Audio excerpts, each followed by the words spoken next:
Good evening and welcome to the Florence County School District 5 Board of Trustees August meeting. If you would, please stand with me for the Pledge of Allegiance. I pledge allegiance to the flag of the United States of America and to the republic for which it stands, one nation, under God, indivisible, with liberty and justice for all.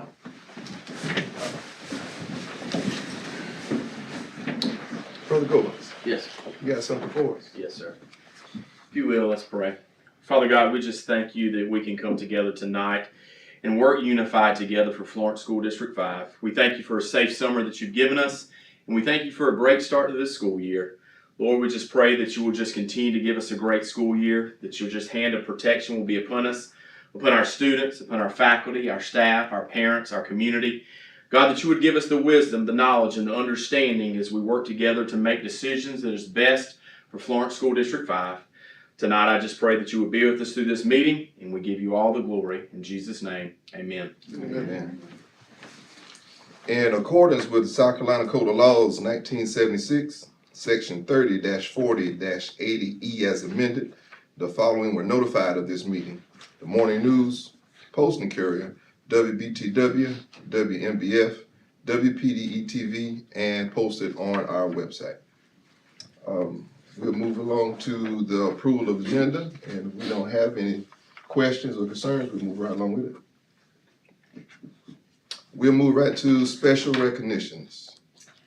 Okay, you really don't see this very often, and I'm extremely proud and honored to be able to do this, but for the second year in a row, Miles Williams has scored a perfect score on the Math SC Ready. 2 years in a row. You know, one time is like, wow, but 2 years back to back. We are super proud of him.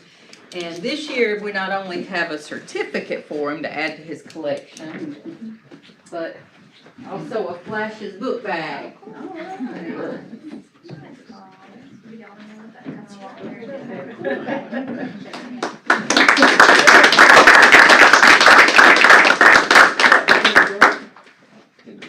There you go. Between them, let's get a picture.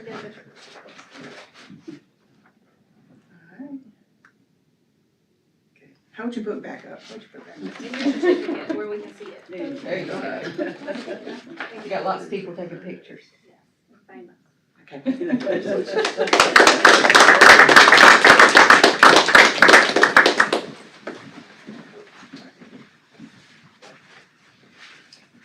Mr. Goins, perfect score. It was 850? 850, correct? 850. So That's awesome job, Miles. I also love it when we have the opportunity to recognize our board members, and I want to congratulate Miss Deanna Green for reaching level 2 in the Boardmanship Institute. It offers year-round training. You can get up to level 6, and she has reached level 2.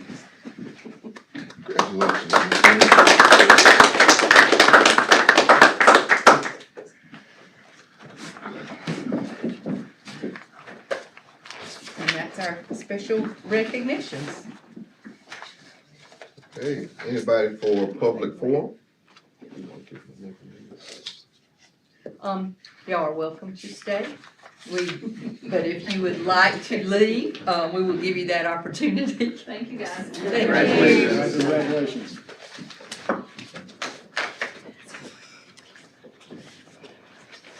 We don't have anybody signed up for public forum.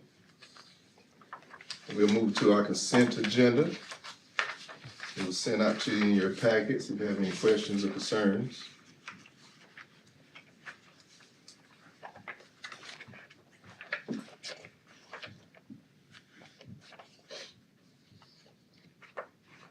Everybody's okay? All right, we'll move right into our regular agenda. I'm gonna start with our superintendent's report. Okay, we're gonna begin this with Emmett tonight.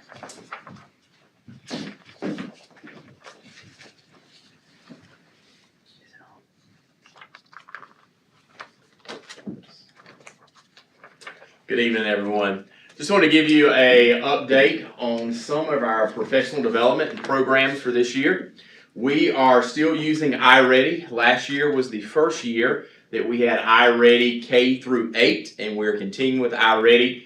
Our teachers and our administration, they have really appreciated the iReady that the district has been able to provide them for the last couple of years, the impact that it provides for data, the impact that it provides for professional development for our teachers. And so we are thankful that with the continued help of ESSER funds that are kind of running out, but with their flexibility to allow us to purchase some longer contracts due to cost efficiency, that we will have it for the next few years. And so that is something that, as our teachers listed things that they wanted to make sure that we kept in the district, iReady was one of those. And so we do still have that. They've had training again this summer before school started with PD. They actually took their formative assessments after our little tropical storm, whatever you want to call it, that we had. So they've already done their fall iReady testing, and so now they're using that data to continue to help them move forward this school year. So that is a program that we are still utilizing. We also were able to continue to keep Edgenuity. Edgenuity is a program that our middle school and high school has. It allows us to provide extra support through curriculum. It allows some of our students to take classes virtually at the high school level to get initial credit, and then it also allows for content recovery and credit recovery. Again, our teachers have had professional development on that, and they are continuing to use that throughout this year, and we're increasing our usage of that. Letters training has continued. We have gone through 3 letters trainings. We have another one scheduled in October, and then another one scheduled this January, and then one more this year in the spring. Once we do that, we'll have one more that next school year, and then all of our K through 4 teachers will be trained in the letters training, which is the science of reading, which is required by the State Department. This year, the State Department has also opened up a 1-year training for our 4K teachers to also train those teachers in the science of reading, and both of our 4K teachers said they were interested in that, so we have them signed up. So all of our elementary teachers going through that letters training. It is some really good PD. I'm actually going through it myself. It is probably some of the best professional development that our state has provided our teachers in a long time. And it is a big help because those foundation standards in letters for the elementary level coincides with the new ELA standards that the state pushed out this year. So I don't know if your students have told you, but we do have new ELA standards this year. The state, all statewide, has gone to new ELA standards. We've adopted a new textbook, the HMH. We have been training our teachers through HMH. They are digging into HMH. HMH is a turnkey curriculum, which is something that the state, I'll really give kudos to the state for the new standards and the way they're doing the new standards. They started training last year. They're continuing that training, and then they brought in those new resources. They've spent millions of dollars in new resources, and through HMH that we've been able to take that a first-year teacher could come in, open up HMH, and it has everything they need to teach their class. So our teachers are really enjoying those resources, probably again for the first time that our ELA teachers have been able to have resources that they didn't have to go search. A lot of times, especially in a small district, we have to go search here, we have to go search there. The state has done a really good job with HMH to make sure that we have everything we need. Gizmos and Reflex, those are some more programs that our teachers have requested. Gizmos is more on the science side of it, to where there's interactive virtual labs that our teachers are using. And then Reflex is something that we have added on the math side for the elementary school that they're using to help as they practice basic skills and standards for our elementary students. And speaking of those math standards, our math standards will be changing next school year. This year is the year of professional development. Actually, tomorrow, myself, Miss Wendy Clark, Mr. Terrell Fleming, Miss Amanda McKee, and Miss Kayla Bellflowers, we will be traveling to Marion County because the state will be doing one of their first trainings on the new math standards tomorrow. So we're going to get that training so that we can come back and train our math teachers there, because they're going to change up. It's going to be a big change in math. The sequence of what we will teach, the standards of what we'll teach, where traditionally we taught Algebra 1 and then moved to Geometry and then Algebra 2. The state has changed that. Well, we will now start with a more algebra-based, pre-algebra-based geometry, which will then move to Algebra 1, which will then move to Algebra 2, and then some other classes. So changes up a little bit. The foundations and the intermediate algebra that we used to have, those classes will be no more. There will be no more course codes. So math is changing a lot, but one thing the state is trying to do, like they did with the ELA, is they're trying to provide professional development for schools, and they're also looking at those math resources, and they're spending a lot of money to give us the math resources just like they did the ELA. So it's something that as an academics person I am excited about, because the state has really put a lot of work in making sure that they got a lot of teacher input this time with ELA and with math standards, a lot of school level input to make sure that the standards that we're teaching, that it wasn't just someone out in Columbia making up stuff, but they really have done a good job. So we're excited to learn more about that. This year for ATSI, as you may remember, for about 2 years ago, our elementary school got an ATSI designation for our special education students.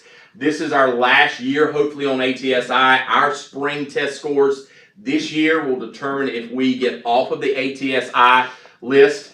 So we're working hard at the elementary school in 3rd, 4th, and 5th grade, making sure that we're working with those special education students.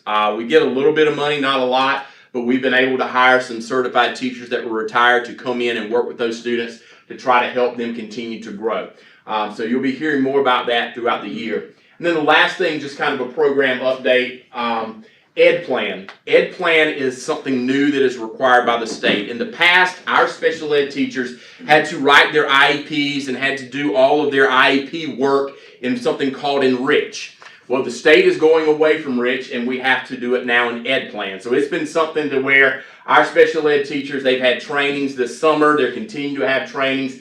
And it's one of those things that is any new thing that sometimes comes out, there's been some hiccups. And so it's a lot of learning for them. It's been a lot of headache in some cases for them, but it's something that we really can't help because it's what the state requires. And so it's a program that we're trying to make sure we get our teachers the support that they need, the training that they need as they kind of navigate this first year in Ed Plan, because it is a lot different.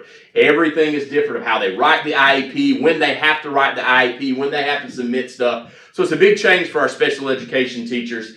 So we're trying to work through with them and give them everything they need. And hopefully, as with everything new, the more you use it, the easier it'll get. But those first few times it's tough. So it is causing a little bit more extra time, unfortunately, as they learn that new program. Our health science program is also up and running. Excited about that. We have 18 health science 1 students currently enrolled this semester, and then another 14 first-year health science students are enrolled second semester. This summer, a lot of our new equipment has come in. When the guy came and delivered the stuff to Mr. Fleming, he was telling them that some of the stuff we got, he was like that even some medical facilities don't have some of the stuff that we've got, and how excited he was because I guess they even put it together. Yes. But we do have a lot of cool stuff that our students, as we build the program, some of it they really don't use as much in Health Science 1, but as we build our program, you see up here, we've got the interactive mannequins to where they can do different health simulations with that. A lot of different 3D models so that as they learn body parts and things such as that. So we're really excited about that. The thing to the left here is called a med table, and what that is they will have iPads and they will use it on that table, and it actually is 3D to where on that iPad it's kind of like what's called augmented reality, to where they can go in and they can kind of zoom in and that body go down to different organs and look at a lot of cool things as they learn the different body parts and the anatomy in there. So we're excited about that. Miss Sarah Parsons is teaching that for us, so we're excited to have her in that role, and we know that that's going to be a great program for us here in Florence 5. Looking forward to seeing those health science completers and concentrators in health science. Some preliminary test scores have been released. Of course, there are still some embargo, but there is some information that I can share. I'll be able to share a lot more with you in the next couple of board meetings, but just some things I did want to highlight that we can share so far. In academic achievement, we saw increases in ELA in 4th, 6th, and 7th grade. In ELA, and then academic achievement increases in math, we saw increases in 4th, 5th, 6th, 7th, and 8th grade. That is something we're really proud of in the math because, as you know, over the past few years, statewide, nationwide, and even in Florence 5, math was an area we were struggling in, and that's an area we took a big focus in. Last year, or the year before last, we kind of changed our math curriculum at the middle school. And that first year we were trying to learn a few things, and then this year it's full implementation. In math, 6th, 7th, and 8th with that new curriculum, we see the growth that we've seen there. They did a great job. Academic achievement, just real quick to kind of explain what academic achievement measures. That is actually whether they are met or above on the South Carolina standard. So you're basically comparing last year's third grade to the current year's third grade. So it's two totally different groups of students. So that sometimes can look a little funny. And so you may have a big area of growth academic-wise, but it depended on where the students came in at. And next I'm going to talk about actual growth in student cohorts, to where kids that were in third grade this year who were in fourth grade the next year, what that looked like. That's what we call student progress. And in ELA, we saw growth in 6th, 7th, and 8th grade. That those students from one year, same students to the next, continued to show growth. And we saw that in ELA in 6th, 7th, and 8th. And then in math, we saw that growth in 5th, 7th, and 8th. Did I get all that? I think I got all that. There we go. One thing I do want to highlight, and it may have captured your eyes, and I want to give a few shout outs. They're not here right now, but I want to give a shout out to the 7th grade team. The 7th grade team of Miss Kayla Bellflowers, Mr. Randy Willis, Miss Melody Smith, Miss Joy Richardson, Miss Michaela Lewis. That group, there was not just one math teacher.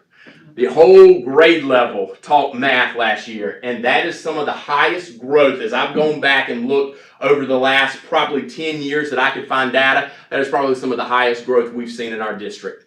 And they did an amazing job at the middle school. That 7th grade team rocked it last year, and you see that in academic achievement, an 18% growth, and then you see that group of kids, when they went from 6th grade to 7th grade, 21% of those kids grew. And that is some of the best growth we've seen in a long time. So what we saw was something that we kind of had an idea of the more we can increase their math time, the better they're going to be at math, because math is one of those things that you've got to practice, practice, practice, practice. And we saw that increase in math time, and we saw what it did for those students. So kudos to them. If you see a 7th grade team member, Kayla Bellflowers, Randy Willis, Joy Richardson, Melody Smith, Michaela Lewis, if you see them, give them a shout out, because they did an amazing job. And this summer, when we came back to school, we gave a new award that we didn't have. And some of you may have been there, some of you may not. But we gave the School Growth Award. And that Growth Award this year went to Johnsonville Middle School and Miss Mirandy Squires and her staff. They did an amazing job across the board in all of their grade levels with the growth they made. So kudos to them, and just give her and their school. They did a great job. JES, one thing I do want to highlight, JES was above the state average in math, and JMS was less than 1% below the state average in ELA. It was just fraction of a percent of where they were from the state average in ELA. Again, I want to congratulate Mr. Miles Williams for his exemplary score on SC Ready Math, doing that 2 years in a row. Again, the last 10 years or so that we were looking at data, we didn't have anybody that's done that. So there may be somebody past that time, but it's something that doesn't come around all the time. So that is an honor for him.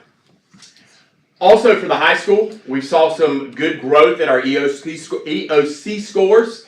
In academic achievement increases on the pass rate, we saw a 12% increase on pass rate for Algebra 1, and we also saw a 12% increase in the students scoring C or above in Algebra 1. So proud of our Miss McKee and the other math teachers teaching Algebra 1 there. For Biology 1, we also saw an increase in pass rate and C or above, 9% pass rate, 14% C or above. In English 2 EOC, our pass rate is at 79%. The year before, we were at 80. So I'd say we maintained, even though it went kind of down a percent there. What I wanted to look was, did our C or aboves increase? And we did see that increase there. Same thing with U.S. history. Even though our pass rate was only 1% lower, we did see a slight increase in our C or aboves there. So that was our goal, to make sure that we were growing in every area. And we did that, and Algebra 1 at the high school met the state average in pass rate. So we're very proud of the growth we're seeing there, and we know with some of the things that Mr. Fleming is going to talk about tonight of the continued growth that we're going to see in EOC. And so that's what I want to bring next. I've talked enough. So I want to turn it over to our principals for a few minutes. They're going to come and they're going to talk to you a little bit about their start of the school year and some of the goals that they have for this school year. Can I ask one question? Yes. I had a seventh grader last year, so do you contribute some of that looping with Miss? You know what? I think Lupin very much is a key part of that also, because she knew exactly where they were and where they need to go. I do think that Lupin does have something to do with it, but I think I know they all did a lot of math. Yeah. Across the board, they all did a lot of math. And I think that increased math time, and that's what research shows. That increased math time, I think, was the biggest thing. But I definitely do. I agree. I think the looping, and we've seen research shows that is effective also. And we're actually doing that same thing this year for 5th to 6th grade. Our 5th grade math teacher last year is moving up with those same kids in 6th grade. So that's going to give us some more data to see that. But that is a great point. And we're looking at that because that may be something that we continue to look at for the future. Yes, absolutely. Any other questions? That's a great question. All right. This time I'm going to turn it over to our principals. We want to go in reverse order, high school down. I want to do it. We'll do it. All right.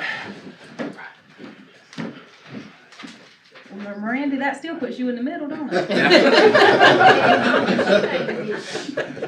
Good afternoon. Real quick, one of our first goals is we wanted to, this year, is to increase EOC scores by 5%. We did a good job increasing it last year, so we'll be a little more strategic in what we're doing this year. So I have Ms. Ruderman, who's our admin assistant / instructional assistant. So what we'll do is we're going to create tests and assessments to monitor our kids and progress learning them. So we'll do that. And the kids that are not mastering the standards, then we'll pull them in advisory and offer remediation to make sure that they're mastering standards throughout the school year. So we'll monitor that for myself just to make sure we're a little more strategic about what we're doing with each individual student. And so that should give us more bang for our buck in increasing our EOC scores. Secondly, we're in better shape than we were last year for being students college career ready. I think we finished around 72% last year.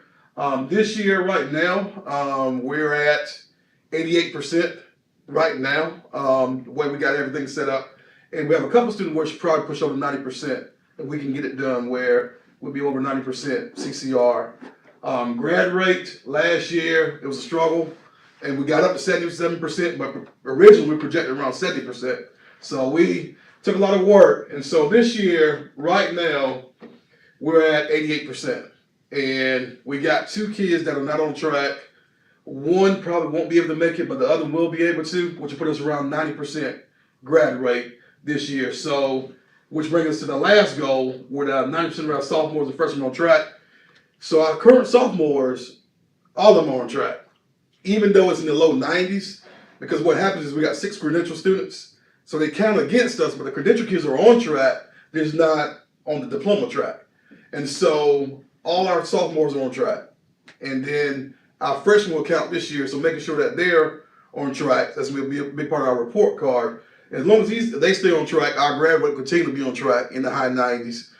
So last year was a rough year, but we've got things in place where we can be successful. So, and then we have 82 kids in this cohort. We had 4 early graduates last year. We got 68 on track, 2 that's not on track, but one of them will graduate, which will put us at 73 out of the 82, which will put us at 89% grad rate. So we got some great things in place. Our teachers are working hard, and we're excited about this upcoming school year. So thank you. Oh, I'm sorry, any questions? One thing I want to add that Mr. Fleming was talking about, our credential students, that is some of our students in Miss Vicki Hood's class, which are our special education students. They do not earn a high school diploma, but they can earn credentials, which makes them college or makes them career ready. Unfortunately, the state does not recognize that as a true diploma. So therefore, even though they go through, they get their credentials, it still counts against us in our grad rate. But we are proud of the progress that those students work and the great job that Ms. Hood is doing with them, getting them credentials so that they are career ready, that when they leave, many of them are already working some jobs now, so that when they leave us, they're ready to go into the workforce.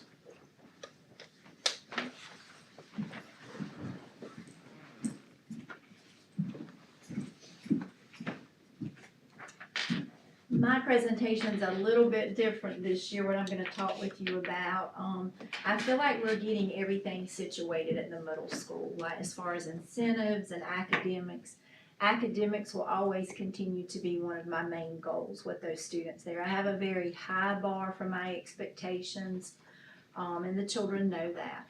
I just wanna tell you, thank you for doing that for our school district, because out of all the years I've been in education, I'm telling you, that is a powerhouse resource to use with students. Our teachers have been using it for several years now. They are gonna continue to use that data with small group instruction. iReady is actually coming up with some new things that we're able to share with the teachers. We have those instructional tutors. They're actually working with Tier 3 children this year, using the recommendation for instructional groupings with the kids. Whereas our teachers, they can still do some remediation, but they're doing a lot of front loading.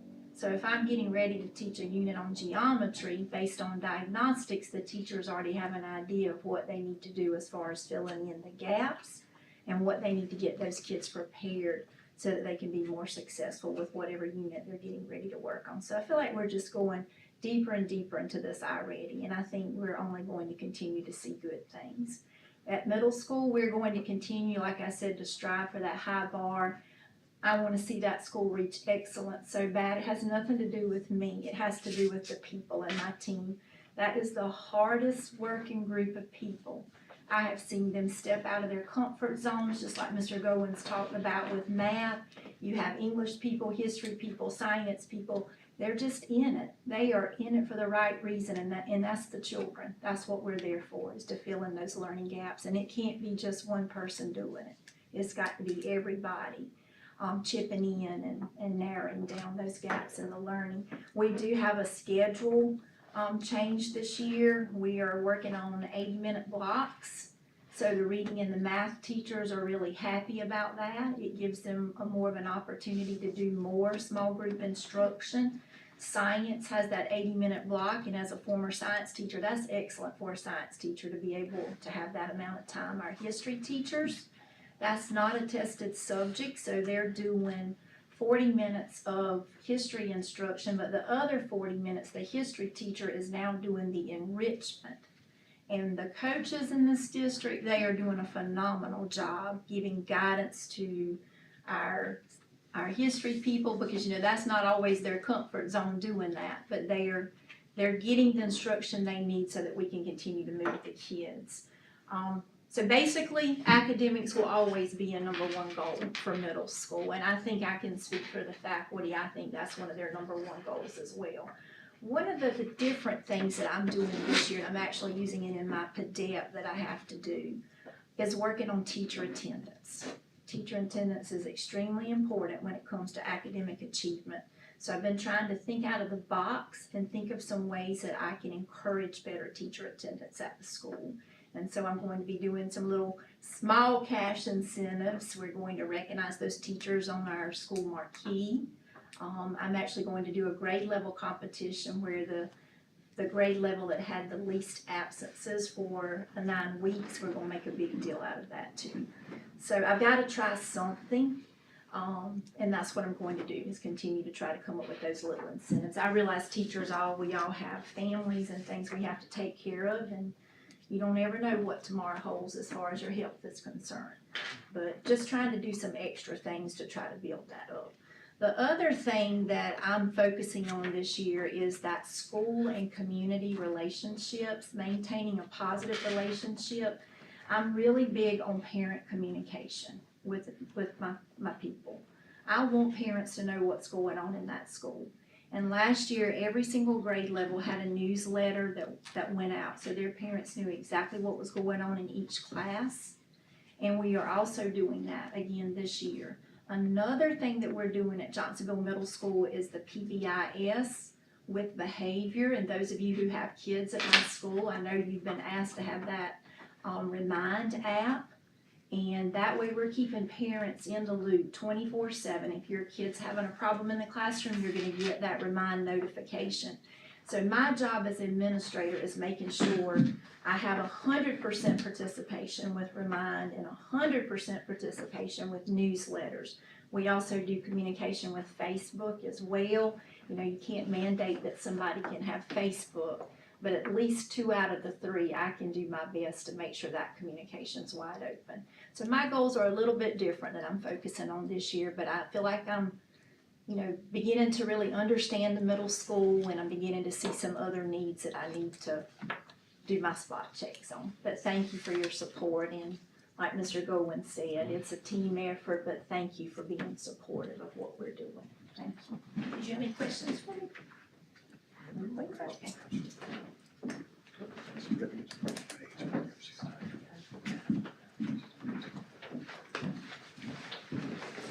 I love coming to the table. I will tell you, we are very impressed with HMH. The foundational reading skills in every classroom has been phenomenal.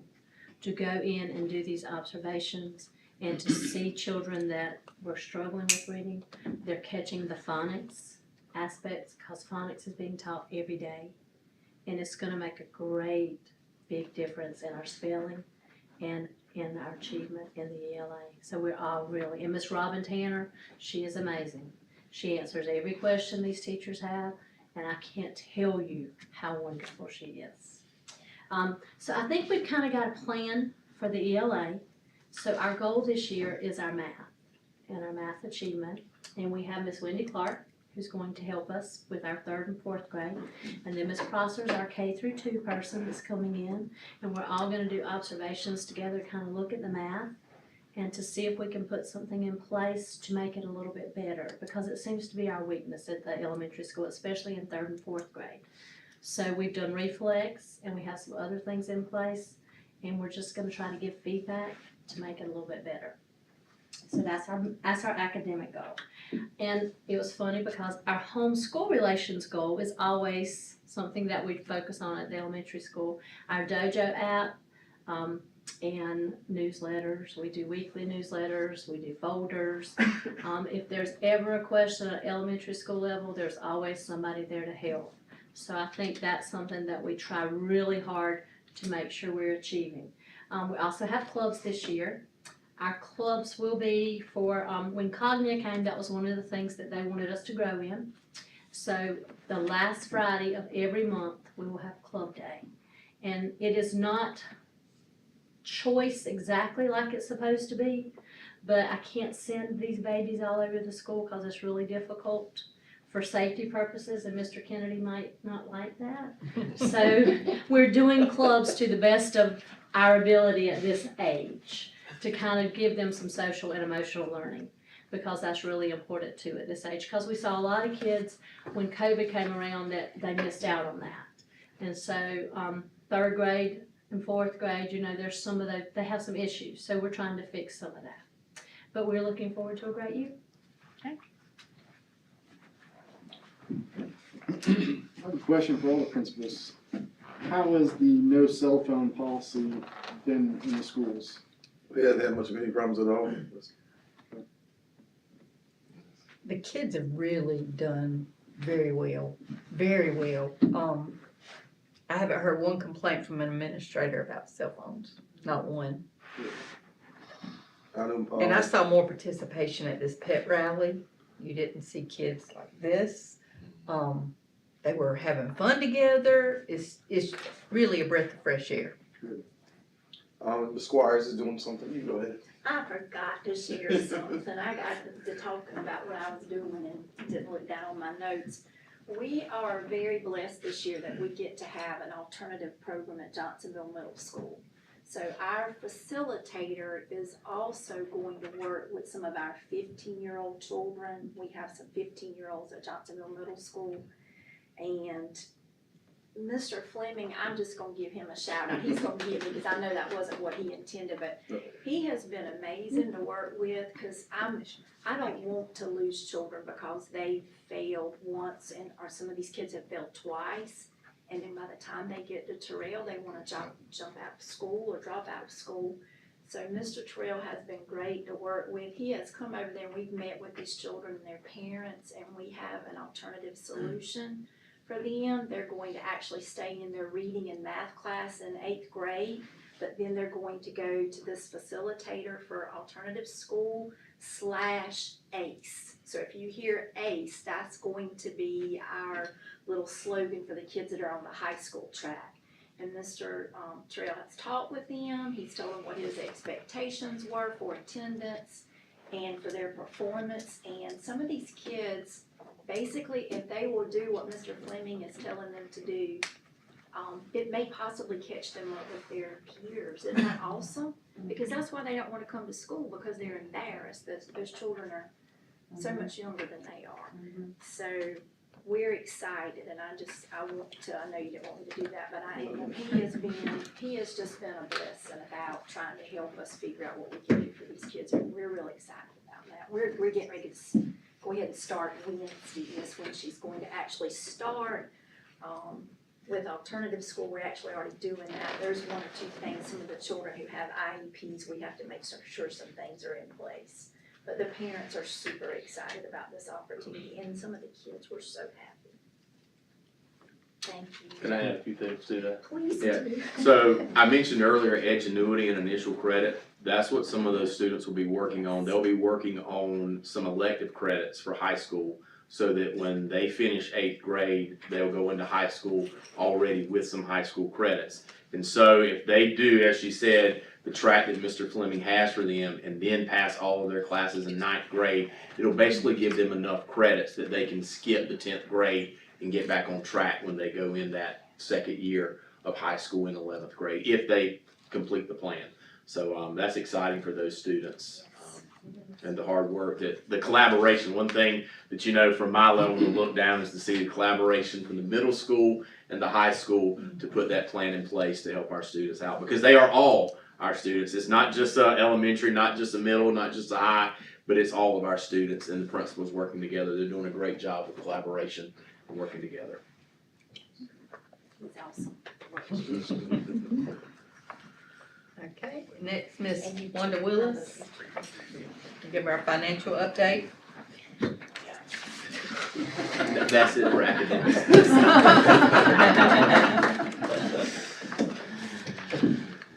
Okay, a few things that I just wanna go over with you today. I put a handout at your desk. We're in full swing in the pre-audit stuff. I will be doing pre-audit, reconciliations through the month and probably to the end of September. At that point, the external auditor will come in, and that audit will be presented to you in November as always. You have in front of you the amended budget. It actually has increased from what we gave you back in May and June, $184,000. This is actually the final projections that we were given. There's one little section down at the bottom, and I just wanna talk with you briefly about that. I just need a nod from you on some prior year obligations.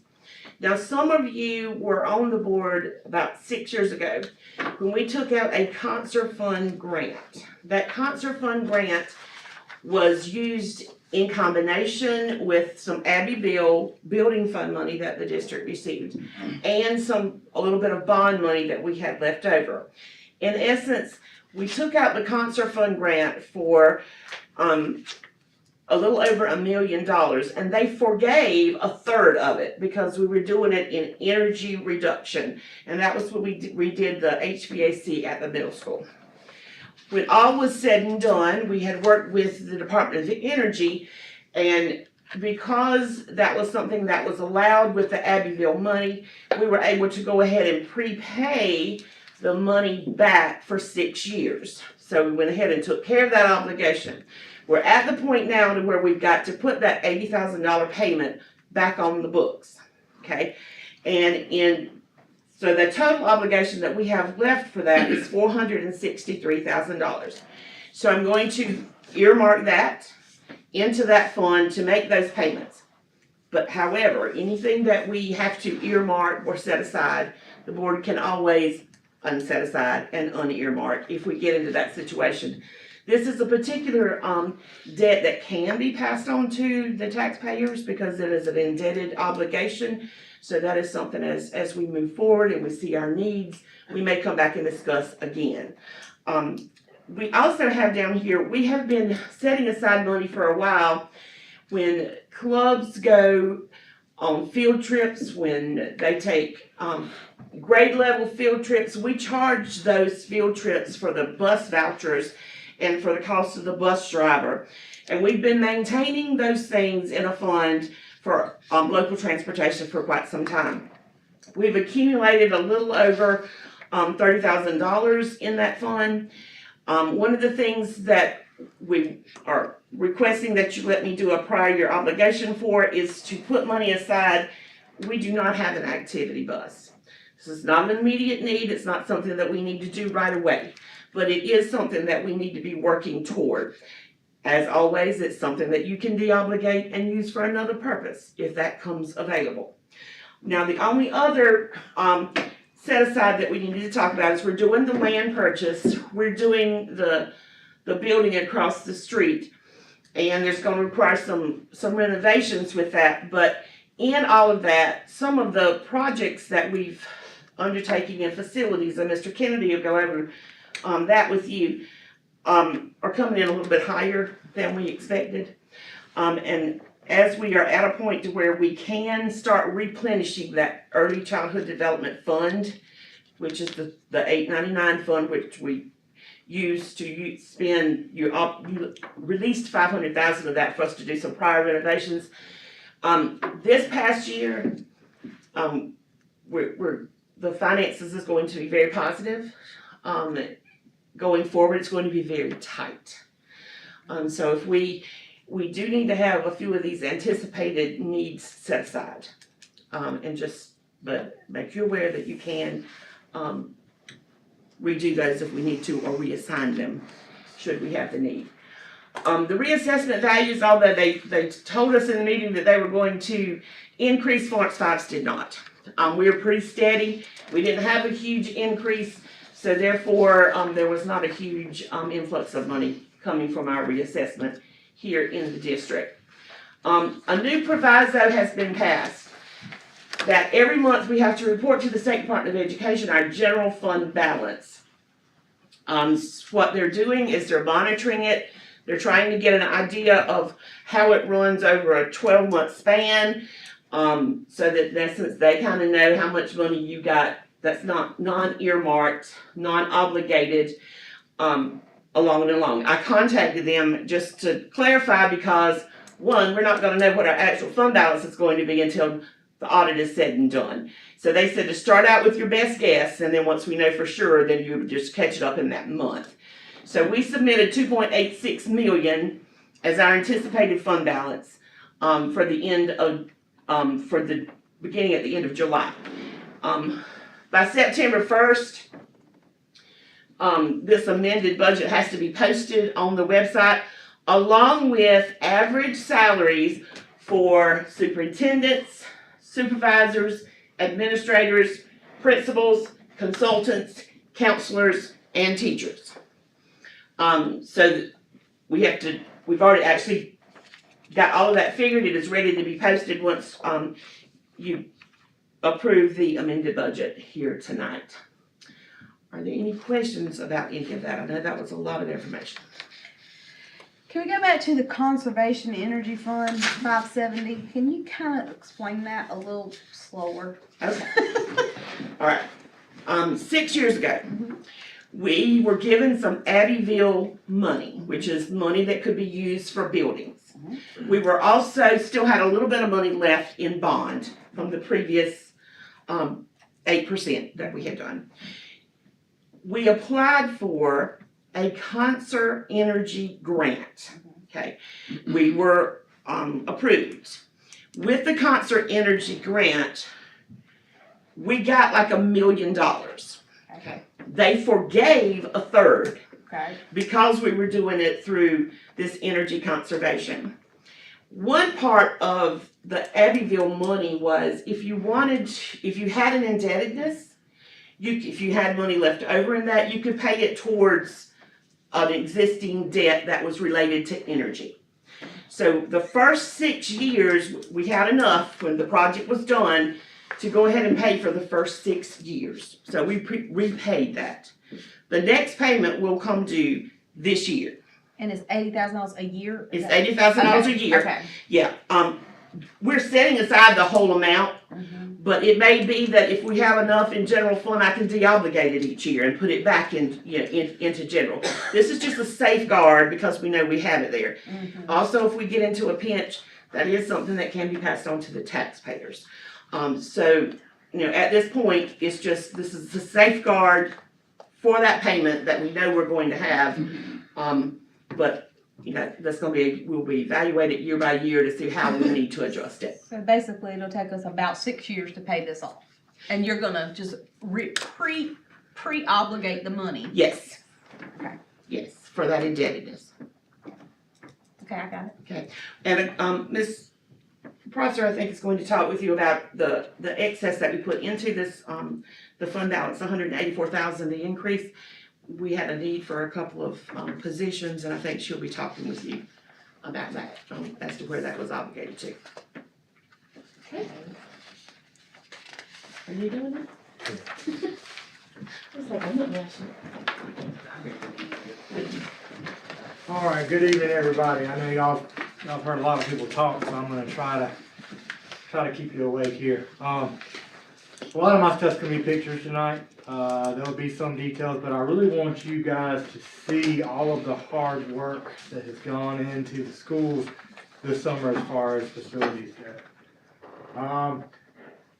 Big topic lately, obviously, has been the track. Work will begin on the track no later than September the 5th per our contract. I met with the construction manager today. Per our contract with them, the track will be done no later than November the 25th.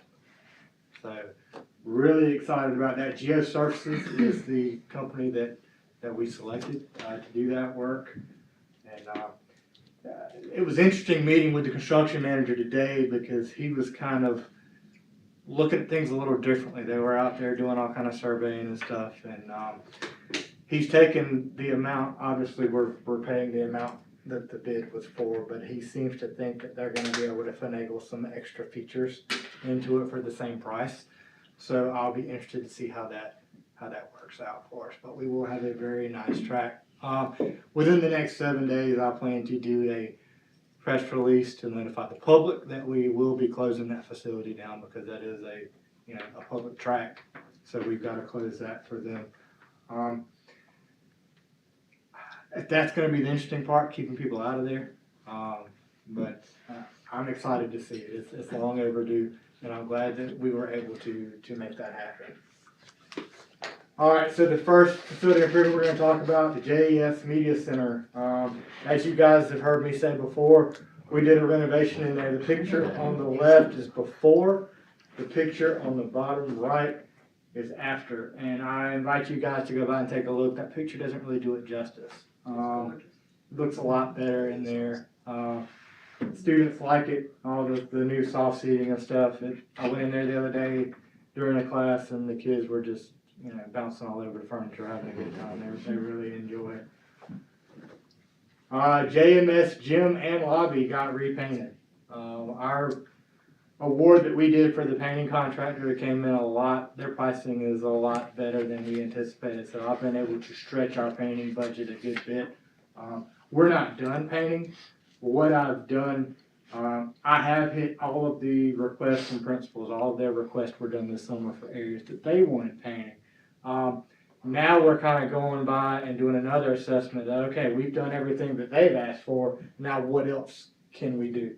So I'm having painters come by, give us more estimates. We're going to plug that into the budget and move forward. It looks really nice though. It really, that lobby at the middle school especially, it really brightened it up. It looks very nice. If you guys were at the game Friday night, you saw the new LED lighting at Flashes Stadium. Picture on the left is a drone view of the old lights. Picture on the right is a picture of the new lights. Came out nice. The other two fields should be done by the end of October. So we'll have all LED lighting there as well. Video of one of the light shows.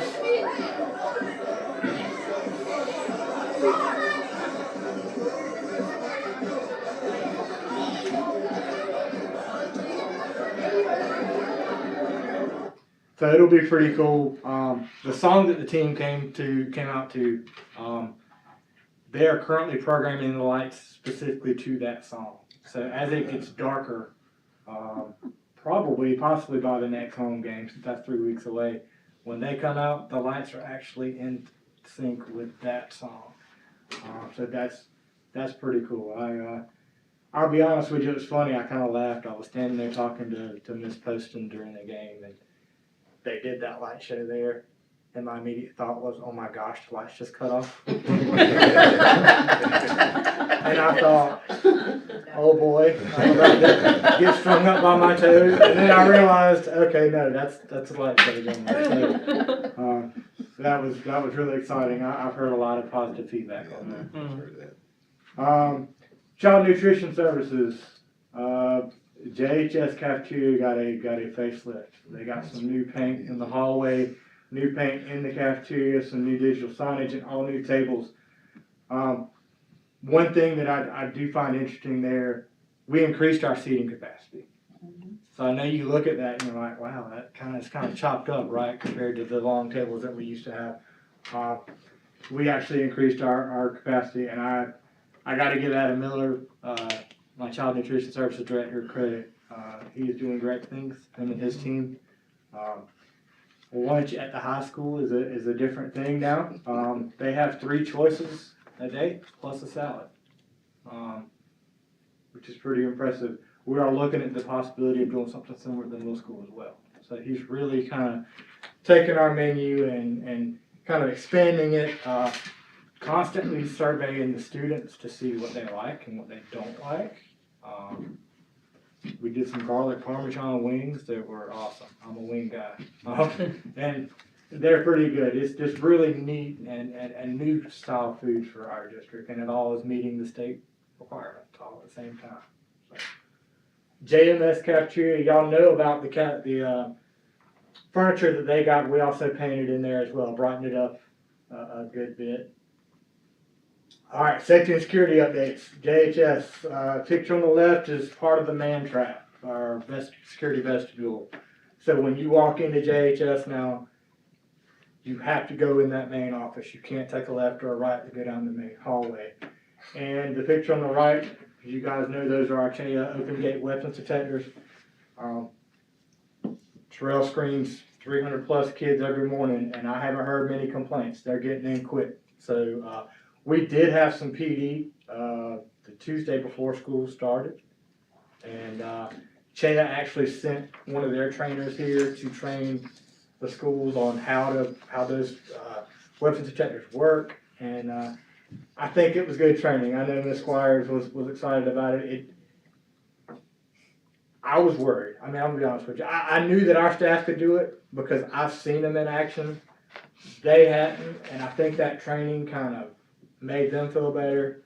And then the first few days of school, I mean, it just went smoothly, and that's all on you guys. You guys made that happen, so kudos to you on that.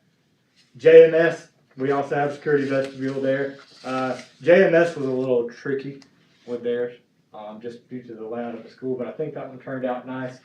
So there again, you can't get into the main part of the school. We now have access control on the main office and on the conference room door and the guidance door. So when they buzz somebody in, they can only get where they're allowed to get. So there's a button that the secretaries have in the main office that will buzz them into that main door. And then in the coming next week or so, the access control will be wired on that vestibule so that if they do need to get into that main part of the building, they buzz them into that area as well. All of our schools have new door locks on classrooms and staff areas. Teachers get in with their access card. It's really great. We're still, the configuration stage of that is ongoing, but they're working really well. We are one of the first districts in the state to do that. So some people think I'm crazy for doing it, but it's keeping us secure. Adam, Yes, does sir. that log who goes in and out each Every time somebody swipes, it's locked. So it's great for many reasons. If something goes missing in a classroom, for example, we know who went in there. Or troubleshooting issues, hey, my door's not working, I know who's tried to swipe into it. After access, our teachers have access the majority of the day. But, no one should be here at midnight trying to get into school. So if they try to swipe in at midnight, we get a notification of an after hours access attempt, just saying, hey, this person's trying to get in. And it may be legit, but also, if I get an alert at 12:30 that somebody's trying to get in, my first thought's gonna be, did somebody's badge get stolen? Is somebody trying to gain access to our school that shouldn't be there? So it's a good thing. Operations team projects for this school year, and this is the majority of it. I'm sure there's stuff that I left off here. We are applying for another South Carolina Department of Education Safer Schools grant, and I know I've stood up here and said that we've got all kinds of security stuff, and we do. But what I've realized is our camera servers and the infrastructure that runs all that is going on 6 years old. And computers, that's a long time. So it's time to upgrade those camera servers. And in doing that, we looked at a new VMS, which is called Video Management Software. That's what runs all the cameras. There are really cool things available now that weren't available 6 years ago. A lot of our cameras have a built-in feature for analytics. So they can say, that's a person. Or you can draw a line on the camera image and say, count the number of people that crossed that line. These are all things that our cameras do, but our current VMS doesn't support that. So we're looking at going with a new VMS software that will take advantage of those camera analytics, but we're also looking at adding our own analytics to it so that all of our cameras, even the old ones that don't have it built in, I can say, hey, I'm looking for a male wearing a red shirt. And it just says from, in the last 6 hours, here's a view of every male in a red shirt. So if we have an incident at school, right now we have to sit there and go through footage. That's a really quick way for the administrators and SROs to find the footage that they need. So as part of that grant process, we're looking to upgrade our servers, upgrade the VMS, rekey locks. I told you we redid all the classroom locks. There are some locks that were done 6 years ago where they have access control, but the actual lock mechanisms need to be replaced. So we're going to go back with that grant and get that done. And cell phone pouches for JMS and JHS. So, the kids aren't supposed to have their phones. Those pouches, and I'll bring one sometime to show you guys. But basically, it's a way that you put the phone in the pouch, it locks. The kid can't get the phone out. So they keep that in their backpack all day. At the end of the day, the teacher has a way to unlock that before they go home. The state's kind of pushing that as well, so we're going to make sure we include that here. JMS needs a new fryer in the kitchen, so we've got that on order. Completion of the athletic LED lighting, like I told you, tentative completion for that is October. JHS window replacements, tentative completion of October for that as well. JMS and JHS building envelope, tentative completion of November. JES gym floor, we are currently looking at that now, repairing that. As you guys know, that floor, there's some bad spots in it. So we're looking at not going back with another wood surface, but possibly going with something more of a rubberized floor, better for an elementary setting. And because that is kind of a multi-purpose room, something that will withstand that if we have the different events that the elementary school has in there. E-rate. So we have not filed for E-rate in several years because we had all that ESSER money. E-rate is basically a program that the federal government has where schools can apply for technology-related stuff, and they fund 80% and we pay the 20%. We've got about $206,000 in our E-rate budget. So we just hired a new E-rate consultant last week. They basically do the paperwork for us. As with everything with the federal government, the paperwork for E-rate is a lot. And they're gonna help us file for that, make sure our stuff is correct so that we get that money. We're looking to do uninterrupted power supplies for our network closets. What those do is those keep everything running when the power goes out. With all of the additions of the voice over IP phone system, the new IP powered clocks and PA systems in the schools, we're putting a bigger strain on our network switches. So it's time to replace those anyways. Why not use government 80% money to do it with? So we're gonna do that, and there are a few network switch upgrades that need to be done at the elementary school. I don't know that we'll eat up all of our $200,000 budget. I'm not gonna apply for stuff we don't need, obviously. We'll get everything that we need with that, but our portion will only be 20% of whatever that total ends up being. The property acquisitions that Ms. Willis mentioned earlier, they're awaiting OSF approval. So as soon as OSF puts their stamp on it, we're good to go with that. School servers need to be replaced as well. So that's one thing we're tracking. Our current servers in their warranty period in December, so we've got to get that done here pretty quickly. And completion of COPS grant projects. So the cameras are installed at the athletic facilities. The stadium's done. They're still working on the baseball and softball fields.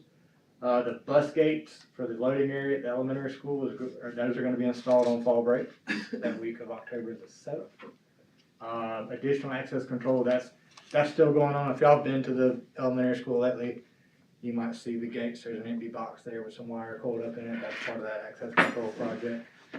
They'll be continuing that work in the coming weeks.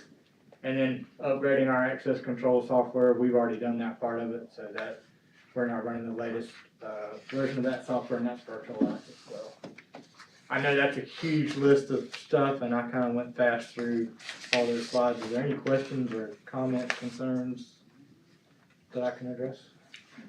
The guy who stands in the middle of the highway at the middle school telling everybody to go that way needs an orange vest on.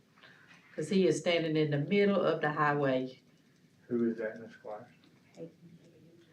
It was MD, one day I picked up, and then it was a guy I Are didn't you know. talking about beside the park where the buses are coming out, or Where we go in to pick up the 7th and 8th graders, and then come around, and then we get to that stop sign, and he says, go to your right, but you got people coming from the left to go in, and he said, I stopped and told MD one time that he needed a orange vest on. He said, I know I'm gonna get killed out here.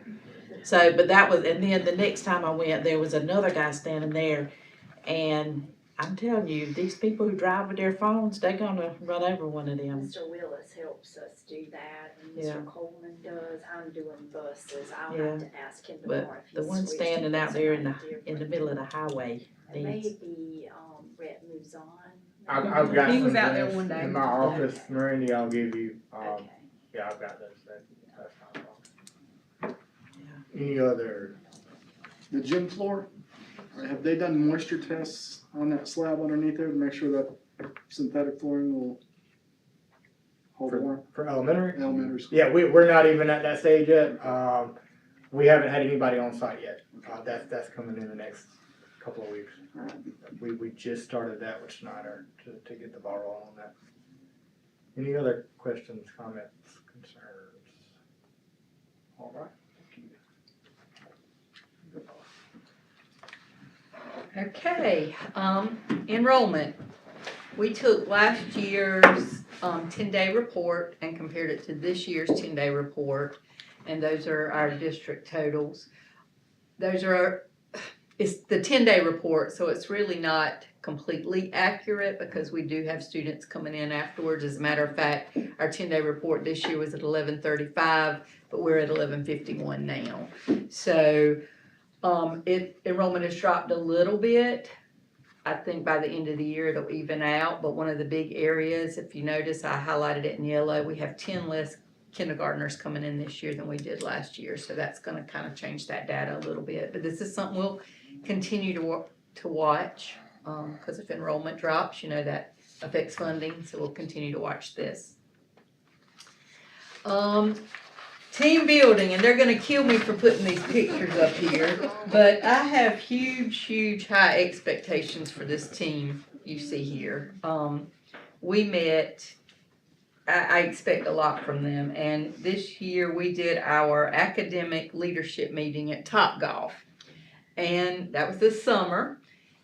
We spent the first 4 hours in their meeting room. And while we were there, we talked about some of the things you've seen them implement this year.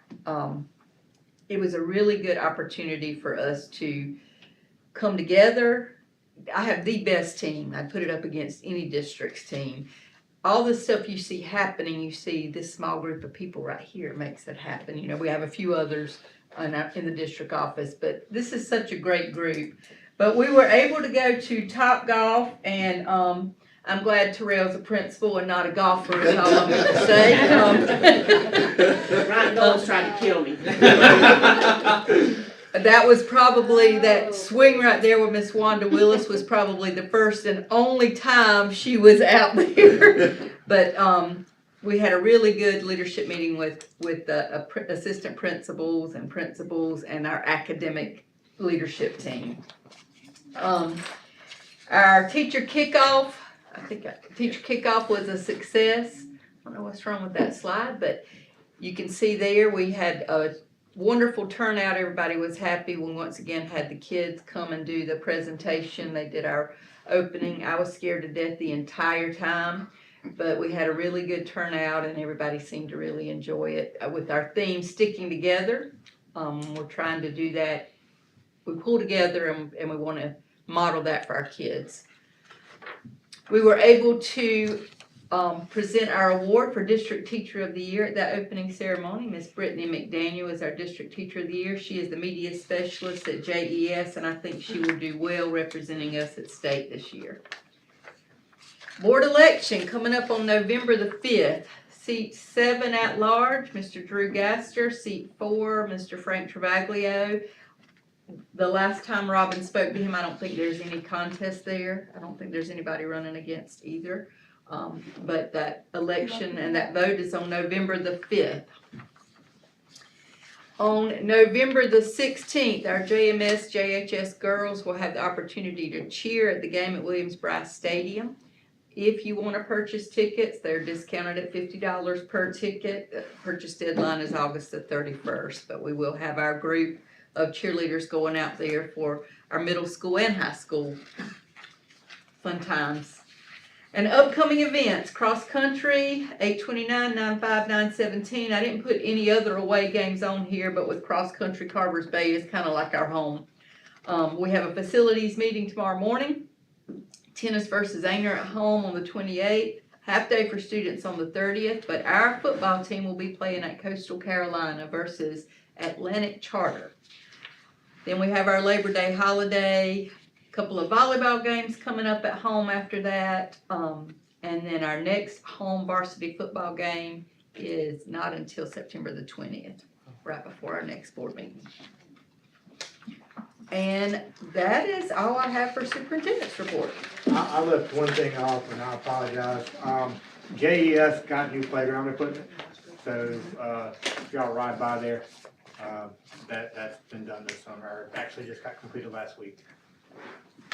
And you should have seen it. And in addition, just so that you know, this year is the first year of the scholarship program for school vouchers. It has gone, Robin has really put the effort in and it's gone very smoothly. I think we were able to bill, and I think 9 of the 11 so far, we've already gotten payment for it. So the tuition that's granted in that does come to us, just like they were paying it, and that it will expand even more over the next couple of years. Well, I know and I'm quite sure the rest of the board just want to thank y'all for all that hard work y'all do. I know it's a lot of after hours, it's a lot of take home stuff, away from your family, so just thank you for continuing to make Johnsonville the pride of the PD, as I always say, as we travel across the state. Okay, so we'll move right into our 4 action agenda with the first reading of the policy for expulsion of students. Okay, and this policy, right, we already have the policy in place, but they just passed a law where we have to provide more documentation to parents if we are sending the kid for expulsion. So what we've done is added the verbiage in there that we would have telling us what we need to send to the parents if they are put up for expulsion. And we added that not only into the policy, but into the rule, just the verbiage that the state requires. Awesome. Any questions? If not, I'll entertain a motion for the first reading of that policy, JKE and JKE-R. I make a motion that we approve the first reading of the revision of policy JKE and JKER. I second. Any questions? All in favor? Aye. Okay. And we'll move right along to the new policy for relations with parent organizations, KBE-R. Okay, KBE is not a new policy, but KBER is an added rule. The amendment of the law 59-17-170 added a section that prohibits people with certain criminal records from serving in any financial capacity on PTO, booster club. This, we're adding the model rule that was sent to us by the South Carolina School Boards Association to our existing policy. And what it does is just outlines the definitions and the expectations of our parent organization. Lets them know that we have to do background checks now, and then they have to post either with their principal or with Miss Wanda their account balances. How often? It doesn't specify how often, does it? No, it does not, and normally, probably what we'll start out with is like a 6 months and then monitor how well that goes, and then ideally, it would be a year-end, I would probably Report. suggest quarterly. well, that, and if we see there's a need when we, view the books, we certainly can make that, I mean, we can go as often as necessary.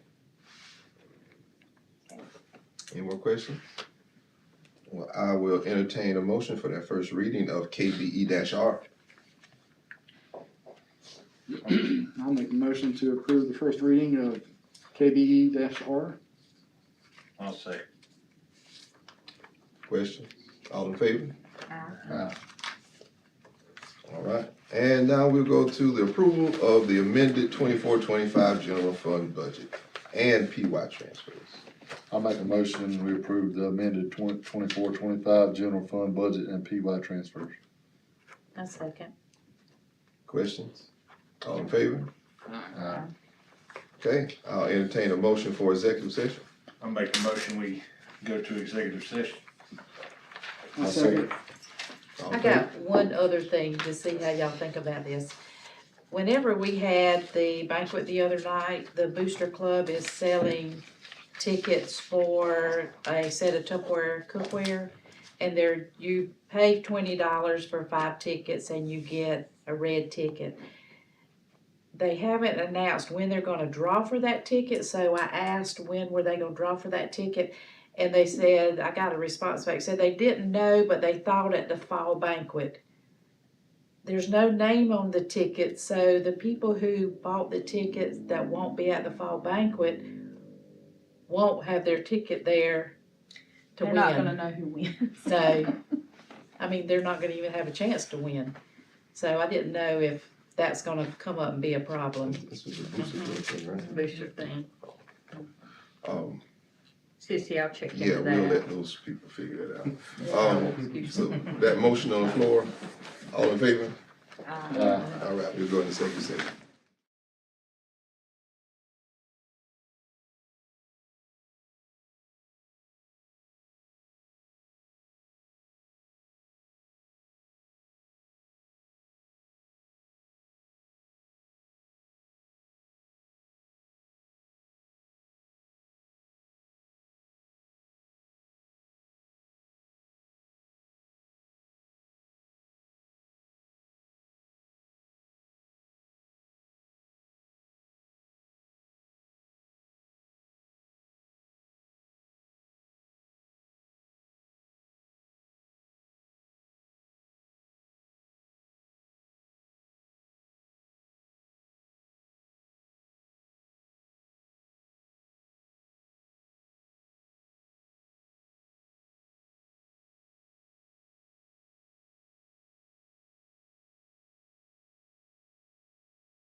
I will entertain a motion coming out of executive, to come out of executive session. I make a motion, we exit executive session. All in favor? Aye. Coming out of executive session, we'll take action on student transfers. I make a motion that we approve student transfers. I second. Questions? All in favor? Aye. And we will take action on resignations. I make a motion, we regretfully accept the resignations. I second. Any questions? All in favor? Aye. I will entertain a motion to adjourn. I make a motion, we adjourn. All in favor? We got a second, I'm sorry. I'll second. All in favor? Aye. Aye.